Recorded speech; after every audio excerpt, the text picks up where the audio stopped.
Namaskar. In this episode of Dil Se, we'll talk about Jammu and Kashmir. And the reason why we want to discuss this today is because it seems that the government is keen to have an election in Jammu and Kashmir come September.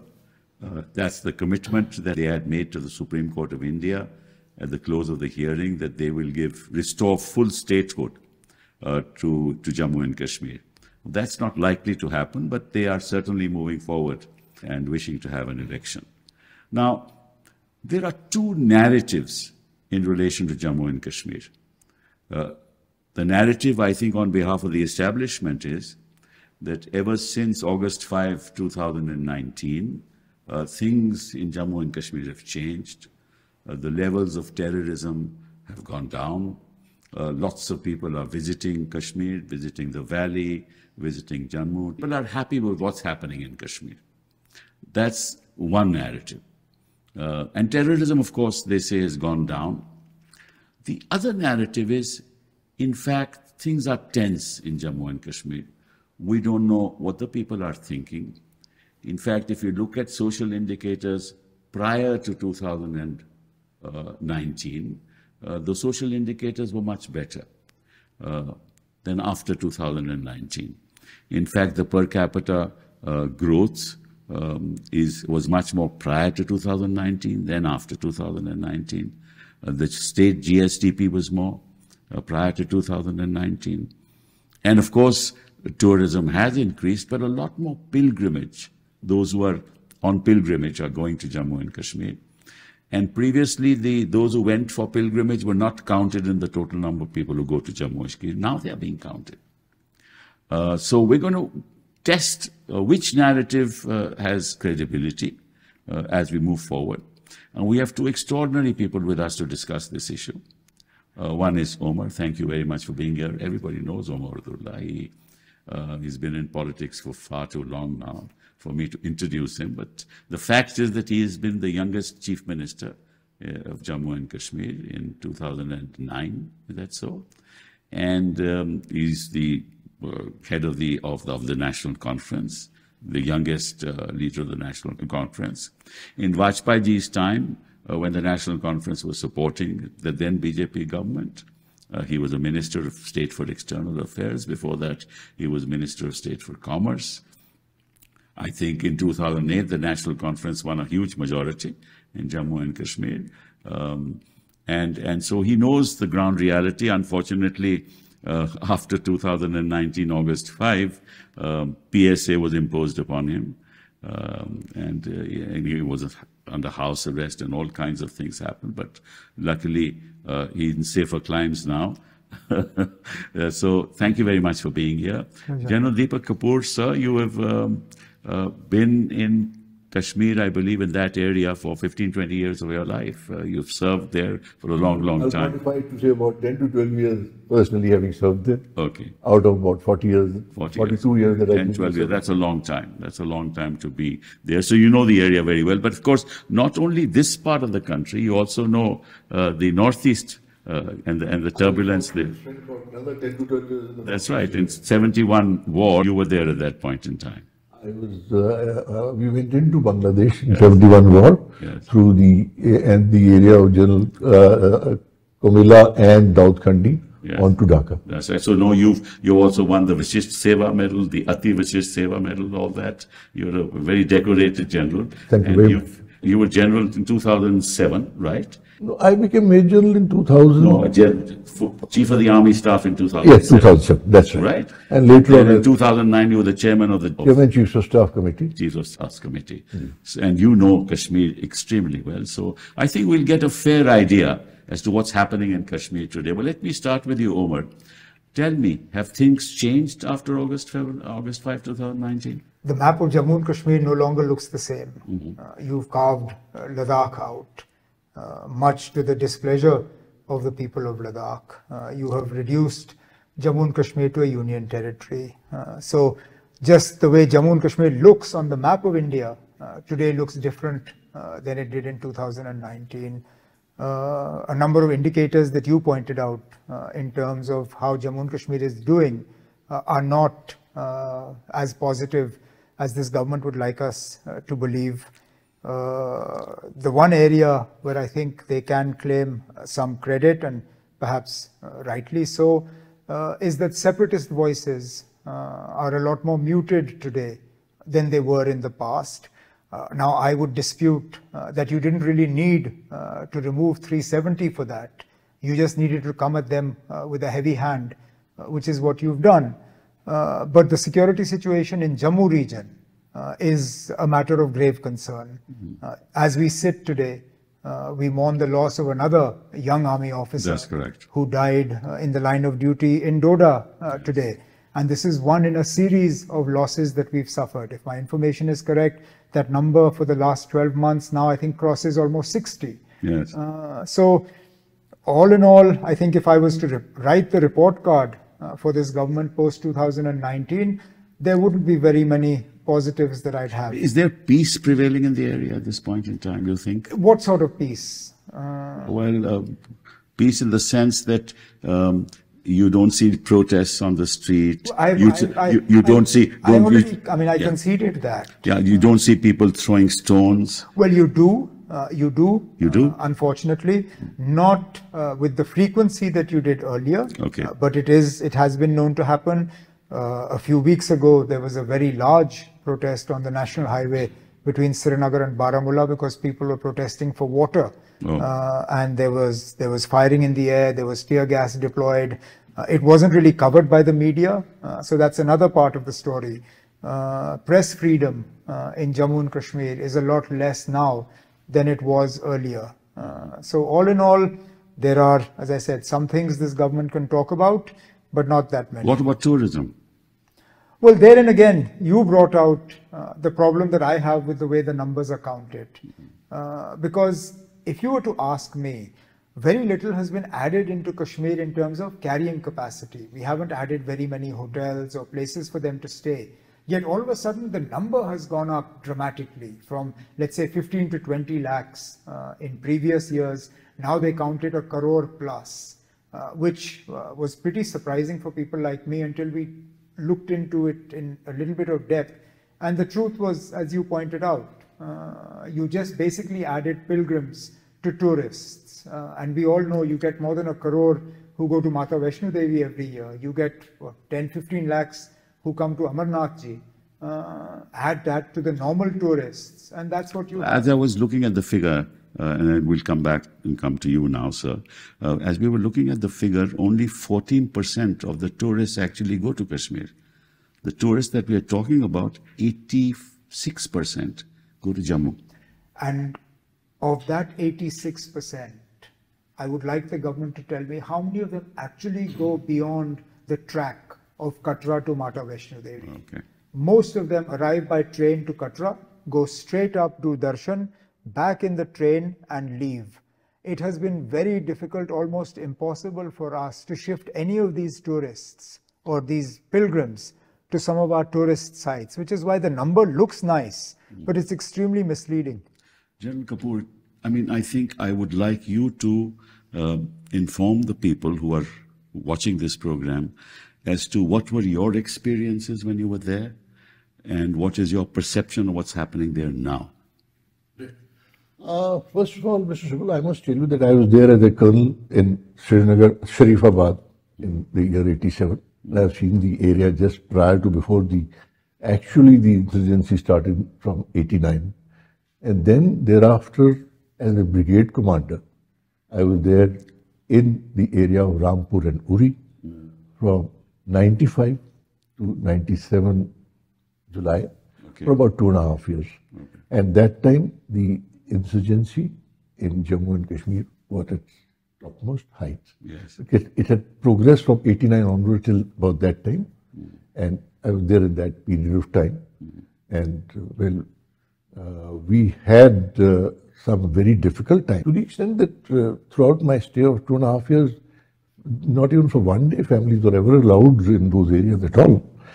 And we did tackle a lot of issues at that point in time. And may I also say, post that, subsequently in 2005, I was back again as the Army Commander, Northern Command, Yes. back to... Largest command in the country, I believe. Yes, it is all the responsibility of the Northern Command. Yes. And the misfortune of those earthquake, etc., which took place in 2006, where again we were involved, and I was specifically involved in touring all these areas for a very large number of times to provide relief, etc., to people in these areas, starting from Srinagar down toward, right toward Uri and beyond up to the line of actual control.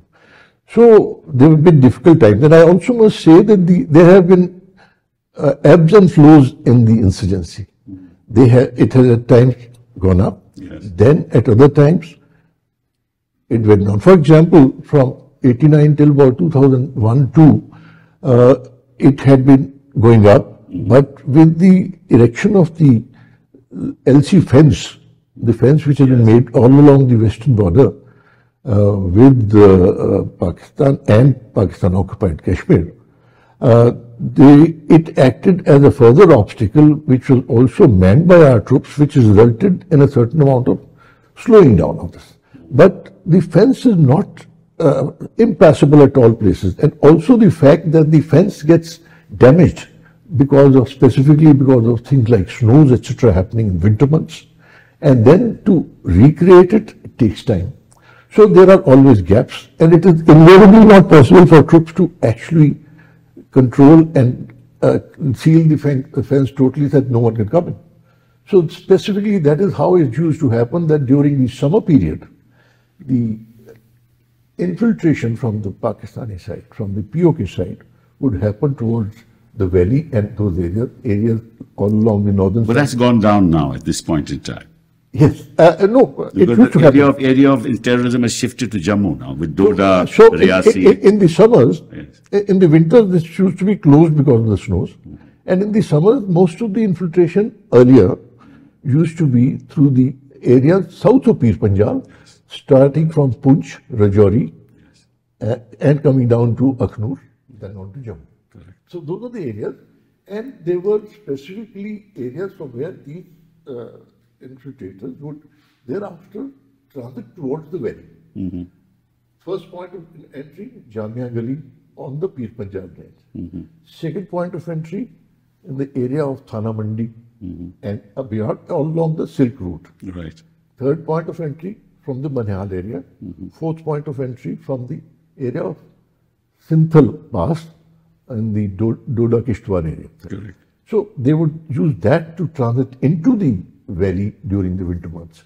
But the difference this time is that during these months now, they find that the valley has been very highly defended. Correct.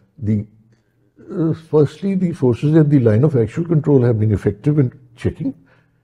Notwithstanding that if some are able to percolate through, the second and the third tier have also been able to check that kind of infiltration, and therefore the area of northern Kashmir, specifically the area of Baramulla, Sopore and all, has not had too much of infiltration coming from those sides.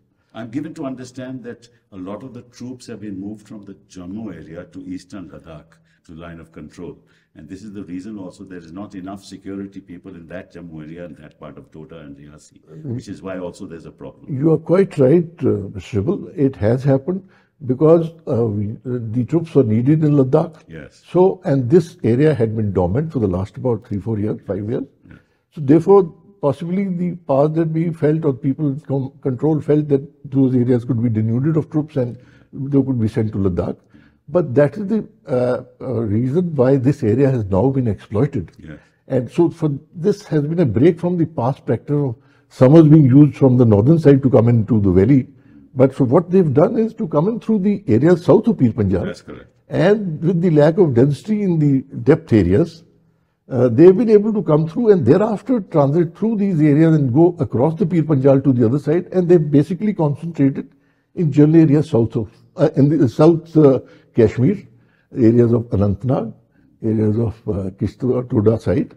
And that is how that's why they have gone through, and that is why it's very interesting. I was looking at some numbers, and let me indicate to you. In 2005, the number of civilians killed The terrorist incidents were 1860 in 2005. In 2006, 1569. In 2007, 1021. In 2008, 602. In 2009, 487.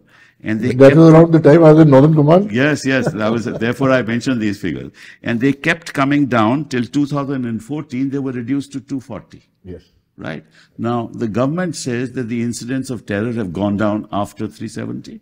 But the fact of the matter is, if you look at 2022, the figure is 457. It is actually more than 240 in 2014. And in 2023, it's 267. And by August 2024, it's 109 already. And before that, it was 460, 415, 369. Actually, much more than in those years. Right. So this narrative that the incidence of terrorism has gone down and it is contrary to data. So there is a difference.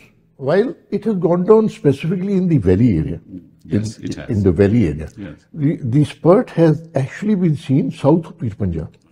And if you notice, from 4th May till date, approximately 20 security soldiers officers, JCOs and men have laid down their lives in this period of from 4th May onward till about now. No, in fact, I have the figures. In 2000, I'll compare them. In 2011, 181 total killings took place. In 2012, 121. If you compare that to 2021, 274. 2023, 21. More than that time. And if you look at the soldiers killed, that also more. That is also more. So the area of terrorist activity has shifted. Total number of killings have gone up. Right? Kashmir is quieter. The valley is quieter. Right? But there is Pakistan and cross-border terrorism is going on as before. But if I may say so, I'd just like to look at the reasons as to why this has happened. Yes. So first and foremost is the fact that the announcement of elections, which is happening, which has been done by the government, that the elections are likely to take place in September.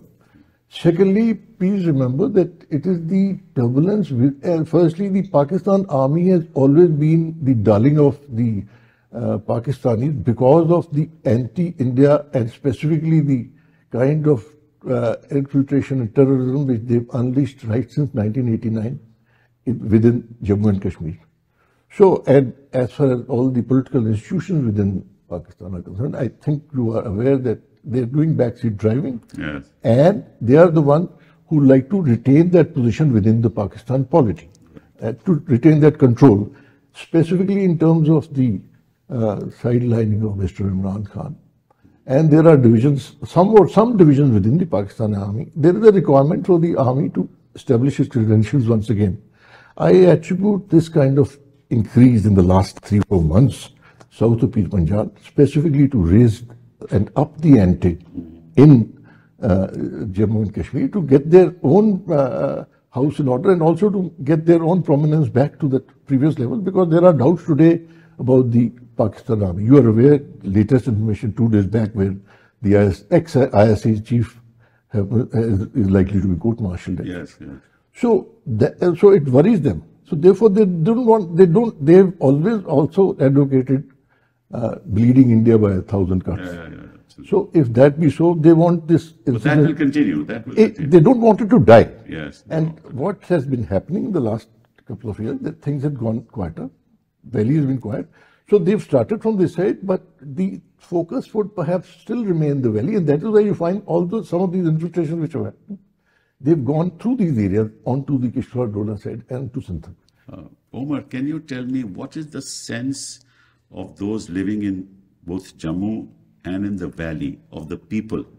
What is their perception?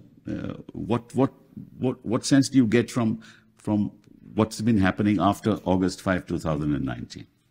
Well, other than obviously a deep disappointment with what happened, I think they also feel let down by the promises that were made in the aftermath of 5th August 2019 remaining largely unfulfilled. I think the people were willing to give this government a chance to actually come forward with some of the promises like they did with jobs, investment, a better standard of living. But the truth is that today Jammu and Kashmir has amongst the highest levels of unemployment in the country. We have amongst the lowest levels of investment. There is nothing new that we can see having come into Jammu and Kashmir as a result of what happened on the 5th August 2019. Our position vis-a-vis electricity, water, day-to-day requirements has got worse. Governance has suffered. For all the tall talk that corruption will come to an end, corruption thrives in Jammu and Kashmir today. Senior officers in Jammu and Kashmir themselves are now making allegations about acts of corruption and malfeasance. So all in all, people are frustrated. And I think the worst thing for the people has been that there has been no voice, as in nobody willing to listen to them. The problem with this government, a nominated government with a lieutenant governor sent from Delhi, is that there is no contact between the people and the government. And I think that's another one of the reasons why the situation in Jammu has deteriorated to the extent that it has, because otherwise, elected representatives, a political system is a great way for intelligence to flow, for information to come, because we are amongst the first people to know when something is wrong. We are amongst the first people to know when something untoward is happening. I mean, our workers pick it up, our people pick it up, it sort of flows through the chain. They tell their MLA, the MLA tells the minister. Today that network is completely dead. Yes, I don't know. I believe actually the local intelligence network used to be the saving grace at that point in time, and that's absolutely. I mean, it's a fact that the army, the police would not have been able to have the successes that they did without the cooperation and the involvement of the local population. The local population today feels disconnected. They feel, they're not consulted or connected to this government in any way, and I think we are suffering on that account as well. But there is some kind of local representation that's going on, no? Hardly. Token, not the way that one would have. Do they have access to the governor? Very little. Very little. Is the governor reaching out to the people? No, in fact, every time we've asked the governor to reach out, we've got no response. So we sort of stopped after that. So the levels of unemployment are larger than the national average. I know it's over 10%. The national average is 6% the figures of the government, right? And people are quiet, and the situation is tense. Well, when you're threatened with a bulldozer, you're threatened with dismissal, you're threatened with arrest, you're threatened with all sorts of things, it's very easy to bring about quiet. I'd be more enthused about a quiet that was sort of coming from within, rather than a quiet that's forced. I mean, you only have to look as far as the Baramulla parliamentary election results to see that things aren't as comfortable as the government would like it to believe. Now, if you look at terrorism in this part of the country and in Jammu Kashmir, you see that the terrorists now have huge technology advancement equipment with them. They are using iridium satellites. And I also believe that through tunnels underground, they enter Jammu at this point in time. And their tactics have changed. There is a new terror group of resistance that has come up, I believe. And the foreign and the local are also collaborating. But unless you get support in the local, these incidents will not succeed. And there is an enormous amount of trust deficit that has taken place. Do you agree with that? A few things I want to clarify. First of all, this issue of tunnels and all, if I may say so, I've seen it even way back in 81, 82. I see.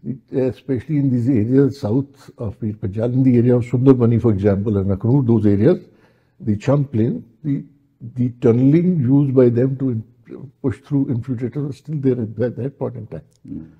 And the fact is that was the situation much better before 5th August 2019? We need to look at it from that perspective. Yes. Was the insurgency much lesser? Were things so much better? So I have my doubts on that. The fact is that this, as I see it, present problem is primarily kind of a scenario being built up to try and scuttle elections. And I think once elections happen, it'd be probably good for all parties all round. So that is one. Secondly, like I said, the Pakistani armies their own agenda meant for their own people. And the other aspect is that prior to 5th August, when the special status was taken away, did Kashmir, J&K, which was given maximum amount of financial support. Right. If you look at the figures, you would find perhaps no state got as much of financial support as did Jammu and Kashmir at those points in time. Yes. Did it make a difference? We need to look at that from that perspective, and also as to how, while we can say even people feel tense, people are not too happy. Yes, political activity has gone down, and it must come up, and so therefore answer is the election which will happen. But the fact is that there have been improvements.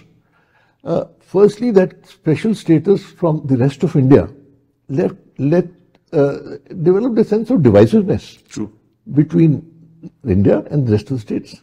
So there's a lack of trust even at that point in time. People looked at themselves separately. I have personally had people telling me when I went even on my honeymoon, "Yeah, India वापस चले." I'm talking about 75. No, I have experienced that myself.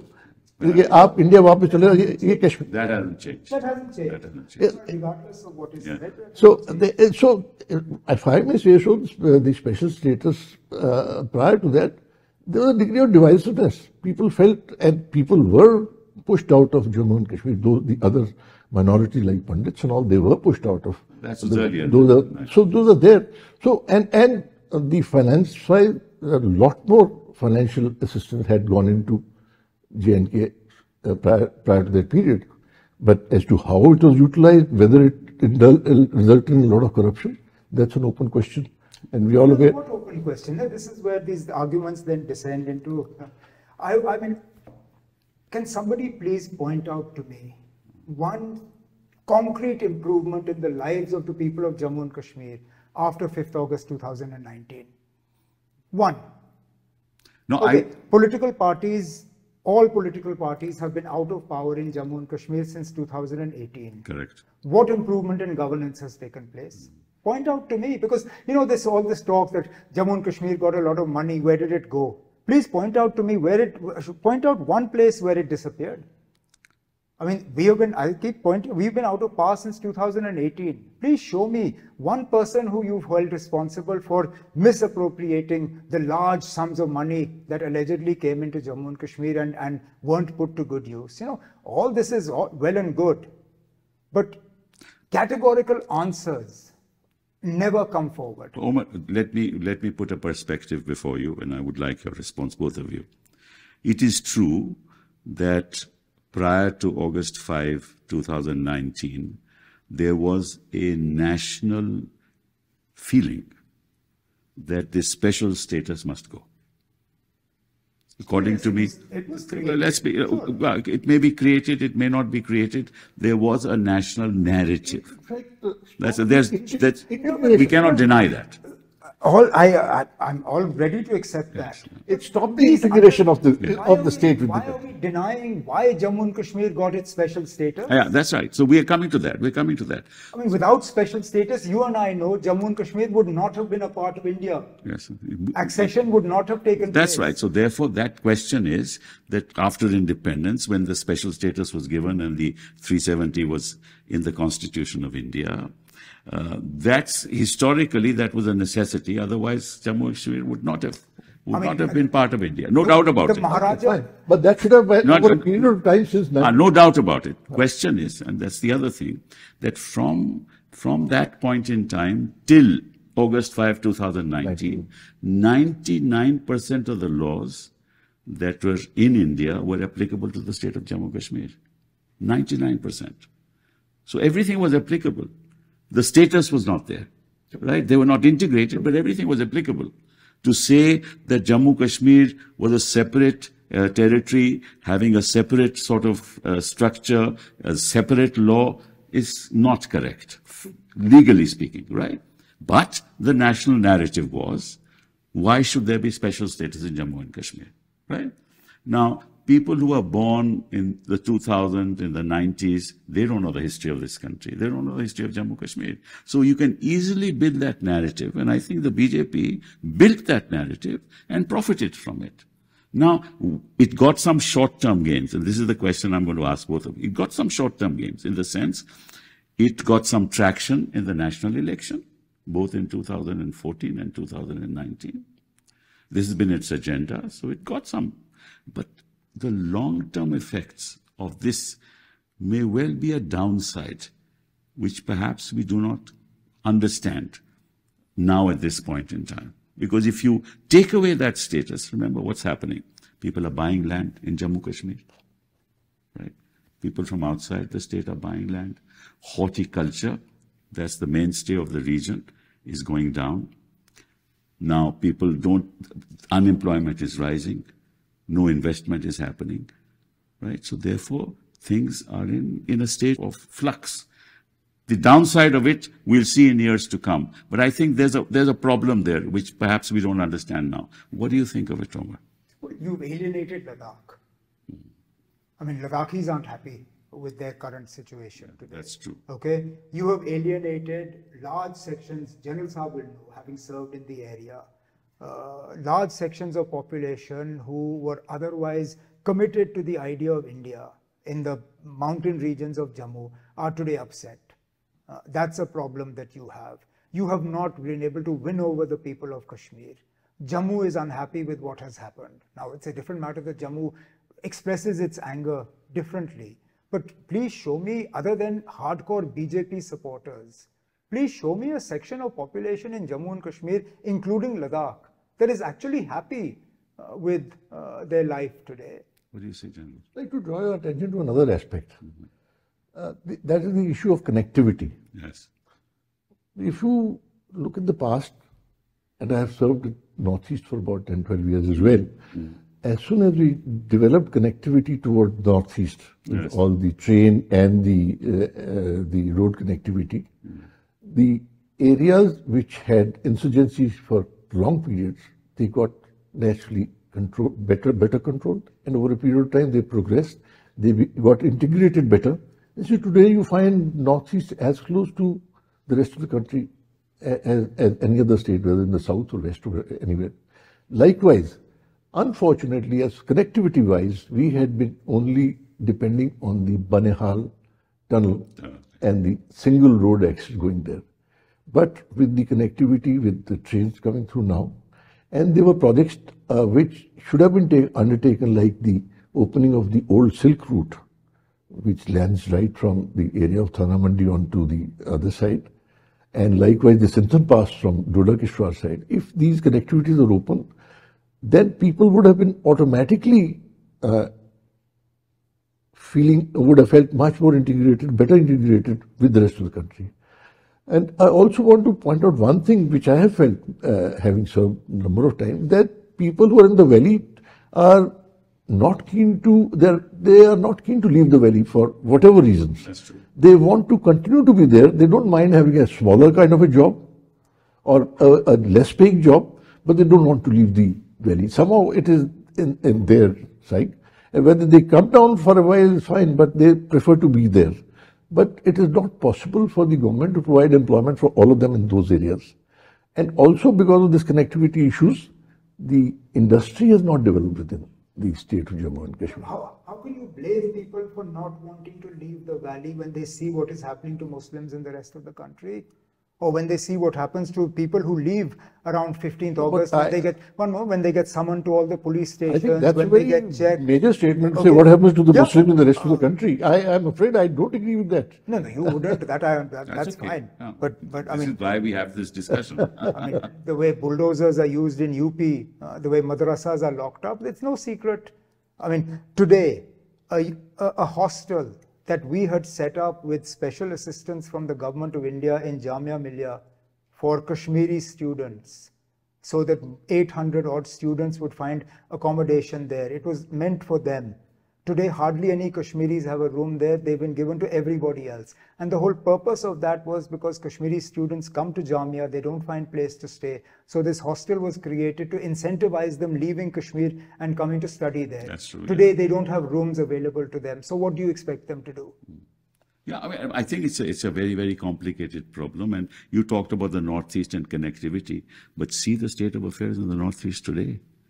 You see what's happening in Manipur. You see the statements being made by the Chief Minister of Assam, right? Flood jihad. We are only talking of Manipur today, but in the past we have been talking about 7 states.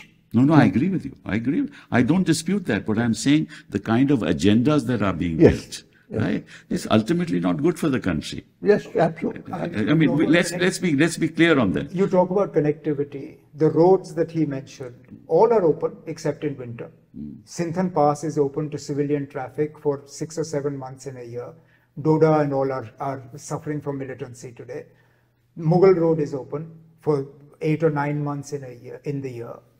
Rajouri, Poonch, those entire areas have a problem with militancy today. So the Jammu-Srinagar highway passes through Banihal, Riasi area. Riasi has militancy today. So it's not just connectivity. The train goes all the way up to Sangaldan. That hasn't stopped militancy from re-emerging in that area. Militancy is a given as long as you have got cross-border terrorism. I don't think connectivity will change it. And I think as long as they get local support, this will continue. Now, the local support will only go if you are able to satisfy the basic needs of the community. Well, look, something is going wrong. Otherwise, why is it that up until a few years ago, your graph of militancy was showing a downward trend? You know, they don't like acknowledging previous governments, which is fine. So they will not acknowledge the 6 years that I was chief minister or the 3 years that Azad Saab or others were. But if you look at those years, the graph of militancy year on year goes down. True. Now suddenly it starts going up again. Pakistan was as involved then as it is now. And it will continue to be. Okay. So, I mean, the problems that you had with connectivity then, I would assume you have those now as well. So how is it that at that time, governments like mine that are supposed to be total failures, corrupt, every other thing. But that's again a narrative that is being built. I'm going by that narrative, that Delhi's money we squandered. By squandering Delhi's money, we were still able to give you much lower levels of terrorism than you are today. Apart from terrorism, your social indicators were much higher than the national average in almost every field. Your social indicators. We were actually better than some of your bigger states. I know that. Therefore, I'm saying that. Therefore, I mean, I think people in Jammu and Kashmir to that extent were empowered. Now, the social indicators are going down at this point in time. I also want to point out that from 89 till now, 2024, 35 years, all political parties have come into power in Jammu and Kashmir, Mr. Sibal. Yes, whether it is National Conference, PDP, they've all had their share. BJP. BJP is also in coalition. So let's say who has been able to control the insurgency? You can't. Yeah, so I started by saying that there have been ebbs and flows, and if this is happening today, I don't see it getting prolonged for far too long. This Jammu, which is bothering us a lot today, what has happened in the last 2-3 months, but I don't foresee happening it for a very prolonged period of time. It is one of those situations which is being built up as a result because the election. I agree with the general. The only problem is I think, this is my personal opinion, I am not an expert. Yes, sir. That as long as Pakistan wants to destabilize the region, this will continue. As long as the local population, some elements of that local population support these infiltrators, this will continue. It's been going on for not 30 years, more than that, and it will continue. So therefore the answer would lie that the administration, the military, the police, and all these agencies must sit together and try and find solutions to both for governance as well as for tackling. Yeah, but if you have PSA there, if you pick up people like that under the Public Security Act, and the kind of things that have come out through inquiries, where there have been excesses, and you know that, right? Then you're not going to get the kind of support from the civilian population. The only way, according to me, is to allow the political process to move on, place responsibility on elected people, so that they will be forced to protect the people of the state, otherwise they'll be thrown out of power. Power is a great... You're right, sir. Yeah. But we have done this in the past, placing responsibility on the elected people. Haven't we done it? Yes, but things were going down, that's the point. Now today the point is the public is alienated from the administration because there is no connectivity. The public at times has been alienated because from the political leadership of the state also at times. That is true. Yes, and also... So they have suffered. That leadership has suffered whenever they are alienated. Political parties have also been in touch with the militants at times. You're right. I am also aware of instances where some political leaders have rung up. We know that. So to say that let's so and so go. But the point is the only solution has to be a democratically elected government. Absolutely. That's what I'm trying to say. Absolutely. Are you in agreement with that? That's the point. Yes. Yes, a democratically elected government and accountability. Accountability. Yeah, absolutely. Accountability for everybody. Security forces, elected leaders, bureaucrats, intelligence, everybody. So come September, when the elections are due, we will see specifically as to how on ground what people feel, what is the kind of government they throw up, and how will thereafter things will be managed. Well, there's a problem there. Yes, sir. And the problem is the following. With the passing of the reorganization, Jammu Kashmir Reorganization Act, all the powers have been concentrated in the governor. There can't be a cabinet, assuming there's a government, there can't be a cabinet agenda without the governor approving. He has to, 2 days in advance, he has to get the agenda of the cabinet. Matters of police, matters of public order, all under the control of the governor. All matters relating to home are in control of the governor. He has to clear everything. Then you have, so nothing really moves. Sir, but all this will come into play once we have the elections. Let's see how it plays out. No, we've seen it playing out in Delhi. We are seeing it playing out in Delhi. Right. You don't have to go far. Yes. The point is that if there is a disconnect and if there is concentration of power, people are never going to be happy. Clear. Unless there is political representation. So and now with the transaction of business rules that have come in, which is in alignment with the Reorganization Act, the fact of the matter is there is nothing left with the civilian authority. So you have elections, but you have no power. See, the purpose of elections is empowerment. Empowerment is for the purposes of doing things for people. So if you don't have that power and you leave it to a governor and an administration, they'll be unhappy. Firstly, J&K is not Delhi. I agree. Secondly, I think it's already been talked about that post-election there would be a time to bring the J&K back at the state level, make it a state again. It's only a transitory period. That has also been talked about. I doubt it. That's what's been talked about. Yeah, whether it comes or not. There was a statement in Parliament saying कि हम जल्द से जल्द restore करेंगे. Right. वो 2019 की बात है. Right. It's a 2019 statement. Right. We're in 2024. 5 years have passed. Now we say in the near future it will happen. I doubt it for the simple reason that nobody takes a risk in these things. No political establishment takes a risk because they don't want a situation to develop which they can't control. So once power is given to the governor, power remains with the governor. This is my own belief. I don't think that they'll get back the statehood. But that's something that the Supreme Court has to But that's where the will of the people, if they throw up a party strong enough, then I think the government will also listen to that, and probably it'll undergo a change. We have seen that when there is absolute majority, nobody listens to anybody. It's true of the global community. I mean, you see anywhere in the world, see what's happening. It's true of India as well.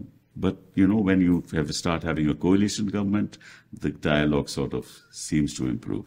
Yes, and we seem to be getting a better response from the honorable courts now than we did earlier. This government has committed itself in front of the Supreme Court and no less a person than the Chief Justice and his bench that they will restore statehood to Jammu and Kashmir and full statehood. Yes. And that's what we expect. That's what I was alluding to when I said that the statehood will come back. And I think we can't look at Jammu and Kashmir like Delhi. It's a separate issue. Delhi is a national capital. There are other issues. Once again, if you say that J&K is integrated into the country, then you say, I can't look at J&K like I want to look. There's a problem there, because if it's fully integrated, either you say it's not yet fully integrated. No, sir, I would be happy to be integrated, J&K to be integrated as a state. Yes. Like any other state of the country. It's not fully. That's what I'm saying. The government has already, that will be the government has already stated in the court that it will be. That will be the test of this government, yes, and this government sort of voices. But General, what the statement was, full statehood to be given by September. Look, if the whole idea... The statement was not that the governor with get these kind of powers. If 5th August 2019 was about bringing Jammu and Kashmir at par with the rest of the country, as General Saab pointed out, that Jammu and Kashmir should not be treated differently than the rest of the country, then Jammu and Kashmir deserves to be a state like Haryana, Himachal, Punjab, and any of our neighbors. Yes, give full power to the people. Allow elections to take place. Allow political parties to take responsibility. Allow accountability. And your numbers show that political parties, for all their faults, have done a better job managing Jammu and Kashmir than this country. Social indicators have been much better prior to 2019. One last thing I want to discuss with you. You know, if you go to the hill states in India, go to Himachal, go to Shimla, destroyed. Greenery, environment, completely destroyed. Northeast is far away, not yet fully destroyed. Uttarakhand, same thing is happening in Uttarakhand. I don't want Kashmir to go that way. If you bring industry, that kind of investment, whatever, the valley has an ambience of its own which should be preserved. So I think environment is one of the biggest issues that I am concerned with, because I am deeply involved in environment.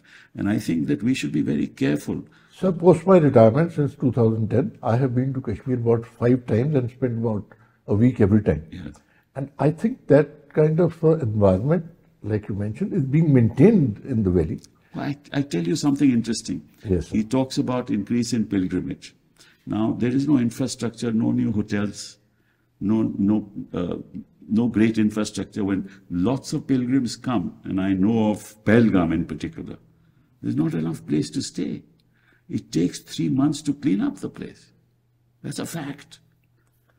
Now, this is very dangerous in the sense that there are very few places in India which are green anymore. And there is no policy of this government with that. And I wanted your response to that, Omar. No, I think for us, particularly in Jammu and Kashmir, this summer has been a real eye-opener in terms of temperatures.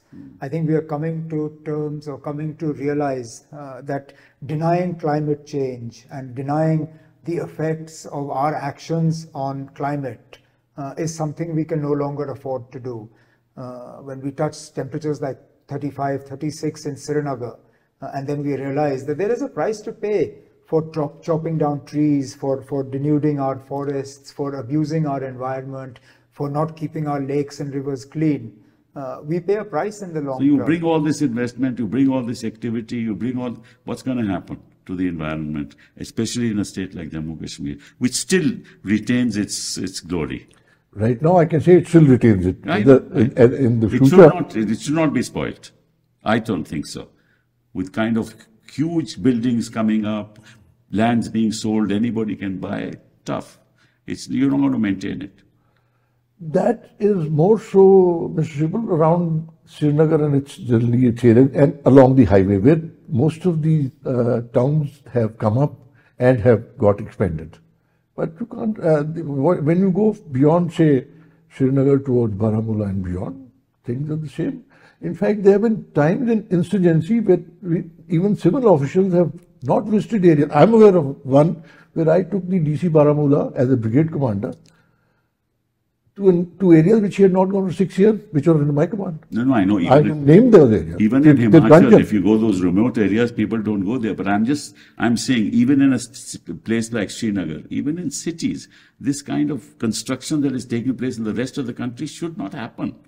because you know, these are the only places that are left. That's something which has happened over all this period of time, over the last since independence. It should it shouldn't happen. It shouldn't, but I hope it doesn't happen in Kashmir. Is what successive governments should have taken some steps all the time. I agree. We have failed there. I'm talking about that. Yes, sir. We shouldn't fail in places which environmentally are still something that we should be proud of. No, I agree, but fortunately for us, large industry is not looking at Jammu and Kashmir as a place to arrive. At the most, even if they come, they'll come to the plains of Jammu bordering Punjab, because you have locational advantages there. At the end of the day, Jammu and Kashmir, particularly the valley, it's a small market.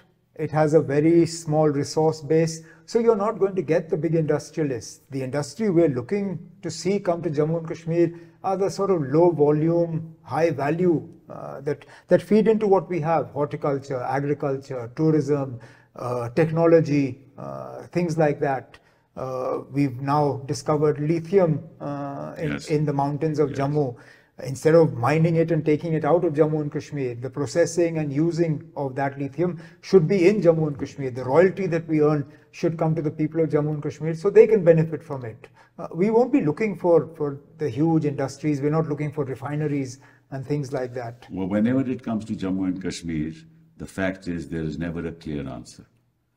It's very difficult to figure out what the course of history will be in the years to come. But this debate will continue, and what we must make sure is that the people of Jammu and Kashmir get the representation that they deserve. Thank you very much for being here. Thank you, Mr. Thank you.